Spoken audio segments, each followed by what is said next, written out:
Não assista isso em um computador, ou tablet, ou em qualquer tela grande. Mesmo se você mora sozinho, não se sente de costas para uma sala maior.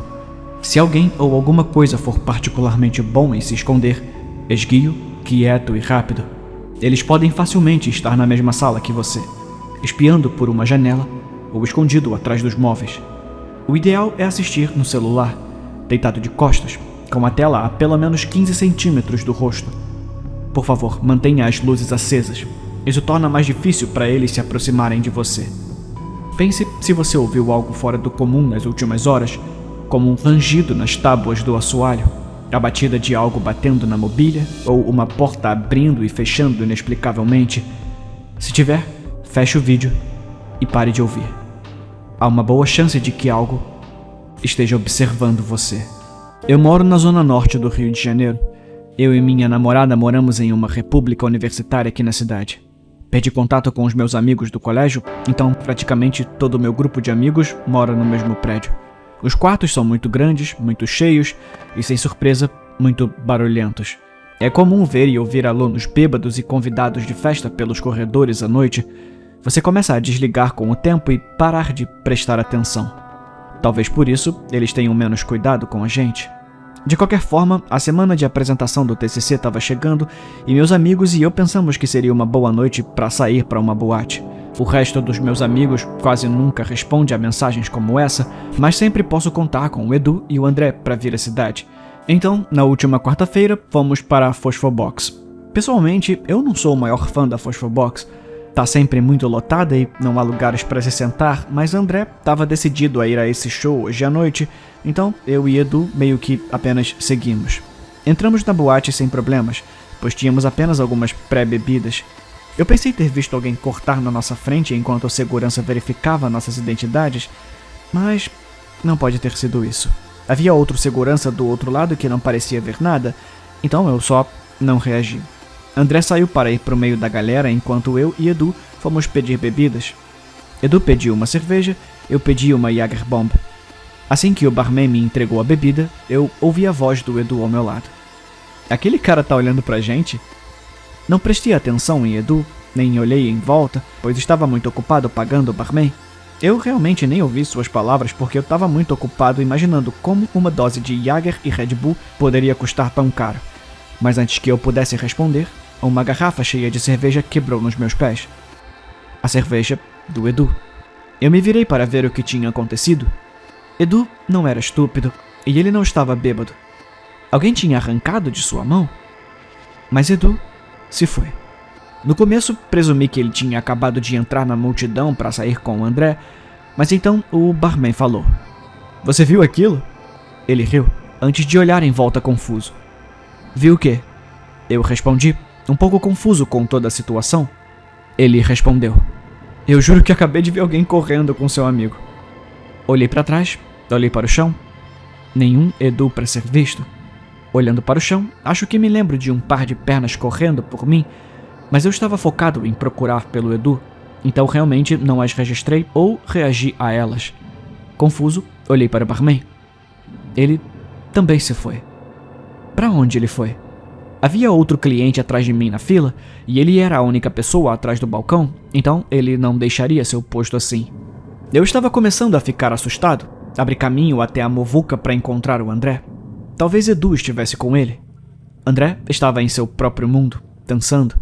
Ele estava focado no DJ, focado nas garotas, focado em dançar junto com todo mundo.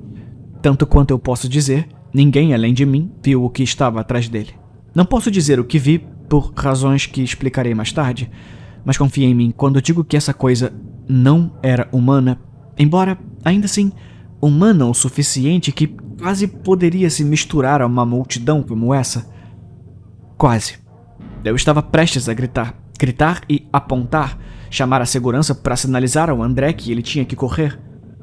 Graças a Deus eu não fiz isso, porque assim que aquela criatura se virou para mim, tudo se encaixou. Edu tentou apontar algo para mim e então ele desapareceu.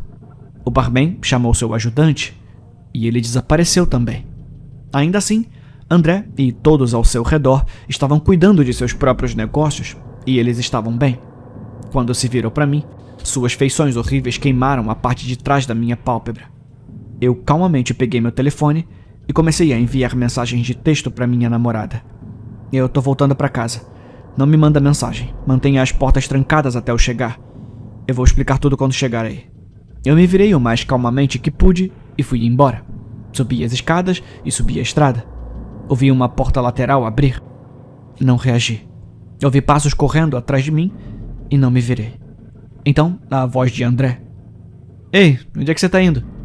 Eu rezei para quem estava ouvindo para que a criatura estivesse bem escondida de novo, para que André não a visse me perseguindo. Quase desmoronei. Queria gritar para ele ir embora, mas simplesmente não consegui. Então eu continuei andando e ele disse: Quem é esse com você? Tanto quanto eu poderia dizer, essas foram suas últimas palavras. Eu andei para os corredores. Eu queria chorar, mas essa coisa ainda estava me perseguindo. Eu queria entrar em pânico, mas sabia o que aconteceria se registrasse a existência dessa coisa. Comecei a me perguntar se levar essa coisa para casa era o mais inteligente a se fazer, mas não me importei mais. Só queria me enrolar na cama e ficar debaixo das cobertas até o que quer que essa coisa fosse me deixasse em paz. Destranquei o portão. Ele escalou o muro. Entrei no elevador. Ele entrou comigo. Durante toda a viagem, ele estava pairando sobre mim, olhando para mim, imaginando como eu ainda não o havia notado. Fui até meu apartamento e bati na porta. A minha namorada me chamou. No segundo em que ela gritou, a criatura desapareceu, correndo a uma velocidade anormal pelo corredor e se escondendo atrás do que eu acho que era uma lixeira. Eu não sei, eu não estava olhando. Chamei a minha namorada, que abriu a porta maliciosamente, claramente apavorada com a minha mensagem. A coisa estava muito bem escondida, mas o corredor tinha muito pouca cobertura. O que quer que fosse essa coisa, ela poderia se esconder muito bem. Não que importasse, porque quando minha namorada abriu a porta, eu vi o rosto da criatura pressionado contra a janela atrás dela, me observando. Mas era diferente. Os seus traços estavam ligeiramente alterados. A percepção assustadora me atingiu de que nenhuma porta havia se aberto no corredor e estávamos no 6º andar. Essa não era a mesma criatura. Quando minha namorada se virou, o rosto na janela sumiu de vista. Ela se virou para mim.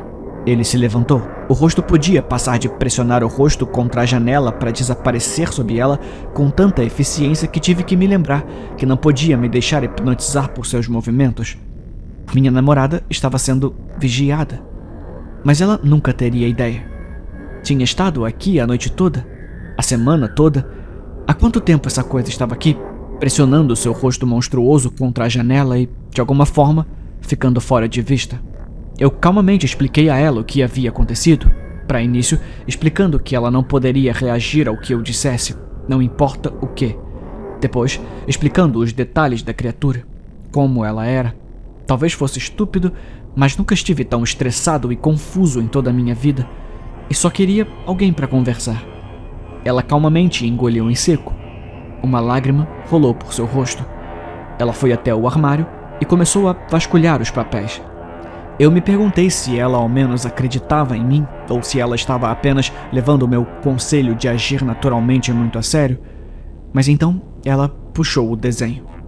Um desenho de criança. Seu desenho, feito na infância. Uma jovem cercada por pelo menos meia dúzia de figuras altas e inumanas. Não consegui olhar direito. Em um segundo, ela estava lá no corredor. No outro, eu nem conseguia reconhecer seu cadáver. Uma terceira criatura ficou em seu lugar. Seu corpo sem vida, quebrado e ensanguentado no tapete. Seus braços e pernas estavam mutilados e torcidos como galhos quebrados.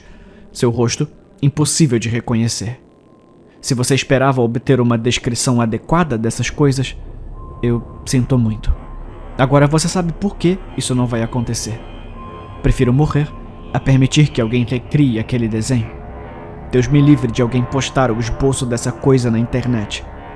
Terror nem começa a descrever o que eu estava sentindo, cara a cara finalmente com essa coisa. Mas ficou pior quando ouvi a janela quebrar e a porta abrir.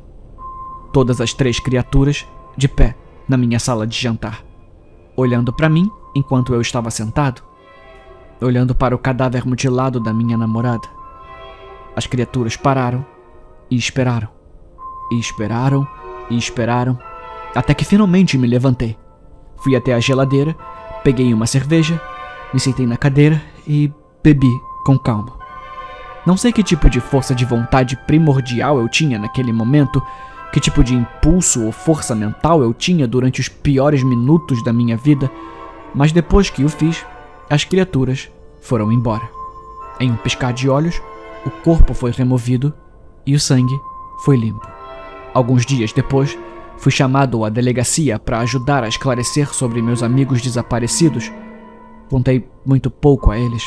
Edu, André e minha namorada estão entre uma lista cada vez maior de pessoas desaparecidas.